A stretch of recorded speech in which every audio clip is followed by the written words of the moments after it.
Welcome to Hasina's kitchen. నన్ను ఆ ఇంటి ఆడబిడ్డగా పిలవటం జరిగిందండి. అందుకోసం ఈ పెళ్ళికి వెళ్ళాను. అక్కడ అట్రాక్టివ్గా ఉన్న విషయాల్ని మీతో పంచుకోబోతున్నాను.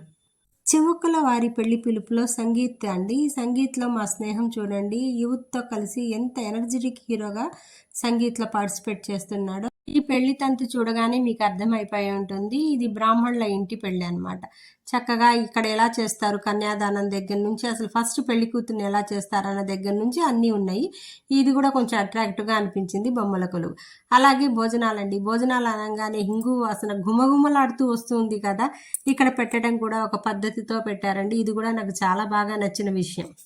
మనం ఏం కోరుకుంటామండి, ఒక పెళ్ళికి వెళ్ళినా ఎక్కడికి వెళ్ళినా కొంచెం మర్యాద, కొంచెం గౌరవం కోరుకుంటాం కదా. ఇవన్నీ ఇక్కడ నాకు లభించాయండి. ఇది మామిడికాయ పప్పు అండి, చాలా టేస్టీగా ఉంది. దాంట్లో నెయ్యి వేసుకొని ఆవకాయ వేసుకొని తింటే సూపర్ ఉందండి. నచ్చిన వంటల్లో అవియల్ కూడా ఒకటండి, అది చాలా బాగా టేస్టీగా ఉంది.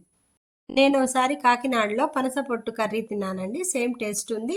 ఇక్కడ అంతా వెరైటీ వెరైటీ వంటలు పెట్టారండి, అన్ని డిఫరెంట్ డిఫరెంట్గా ఉన్నాయన్నమాట. కంద బిర్యానీ, పన్నీర్ కర్రీ, రుమాలి రోటీ, అలా చాలా వెరైటీస్ ఉన్నాయండి ఇక్కడ. నాకు మాత్రం ఈ చెన్నై వాళ్ళ పులిహోర చాలా బాగా నచ్చిందండి. చక్కగా చింతపండుతో చేసి చాలా బాగుంది. పెరుగు వడ కూడా అంతే టేస్టీగా ఉందన్నమాట. ఇక్కడ ఒకదానికి టేస్ట్ ఉంది, టేస్ట్ లేదని చెప్పలేమండి. అన్నీ చాలా టేస్టీగా కుదిరాయి. ఎంతో ప్రేమతో చేసినప్పుడు మాత్రమే ఇలాంటి రుచికరమైన భోజనాన్ని మనం చేయగలుగుతామన్నమాట. ఇంత బిజీలో ఉండి కూడా నన్ను, మా వారిని చాలా బాగా రిసీవ్ చేసుకున్నాడు రామ్ గోపాల్. థ్యాంక్ యూ రామ్ గోపాల్, నీ వల్ల ఒక మంచి పెళ్లికి వచ్చిన ఫీలింగ్ కలిగింది. నాతో పాటు నా స్నేహితులు, స్నేహితురాళ్ళు వాళ్ళ ఫ్యామిలీస్తో వచ్చారండి.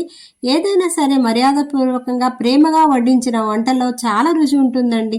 ఇన్నిసార్లు ఎందుకు చెప్తున్నాను అంటే, ఈ పెళ్లిలో నాకు అంత బాగా నచ్చిందనమాట. వాళ్ళు చేసిన మర్యాద కానీ, గౌరవం కానీ, ఇదే కదా మనం కోరుకుంటా. అమ్మ కూడా ఎంతో ప్రేమగా దగ్గరికి తీసుకొని ఆశీస్సులు అందించింది. మా స్నేహితులు అనమాట. వచ్చేటప్పుడు రిటర్న్ గిఫ్ట్స్ కూడా ఉన్నాయి. పసుపు కుంకుమ సారా పెట్టి గేటు వరకు తెచ్చి వదిలిపెట్టాడండి. ఒక ఆడపిల్ల ఇంతకంటే ఇంకేం కోరుకోవద్దండి పుట్టింటి దగ్గర నుంచి. Thank you for watching.